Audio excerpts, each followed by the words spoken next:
Une jeune fille est contrainte d'épouser un homme à la place de sa sœur aînée. Le soir des noces, le marié lui fait avaler un bol de poison. En voyant sa nouvelle épouse agoniser, il n'éprouve pas la moindre pitié et ordonne qu'on l'enterre sur le champ. Lorsque la jeune fille reprend connaissance, elle aperçoit la robe de mariée dans la chambre et les domestiques s'affairant dans la cour. Elle réalise alors qu'elle est revenue la veille de son mariage. Déterminée à changer son destin, elle rassemble ses affaires et s'enfuit discrètement du domaine. Mais à peine arrivée au port, elle se retrouve dans les bras d'un homme qui n'est autre que Chouzian, son futur époux. La jeune fille décide de prendre les devants, elle s'empare d'une faucille et menace Chouzian de ne pas s'approcher. Visiblement, l'homme ne la reconnaît pas. Elle tente alors de le dissuader d'épouser une fille de la famille Chia. Ces paroles intriguent l'homme, de plus en plus curieux de connaître son identité. La jeune fille parvient enfin au bord de l'eau, soulagée d'échapper à son bourreau, quand elle tombe nez à nez avec son cousin sur le pont du bateau. Celui-ci la ramène aussitôt au domaine.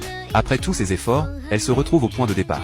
Mais elle apprend alors que ce n'est plus elle qui doit se marier, mais sa sœur aînée. Persuadée d'avoir changé son destin, elle rentre au domaine le cœur léger, plus heureuse que quiconque dans la maison. Pourtant, contre toute attente, le marié interrompt la cérémonie dès qu'il l'aperçoit. Il annonça qu'il rompait ses fiançailles avec la deuxième sœur de la jeune fille, et demanda à épouser Chia Yubing.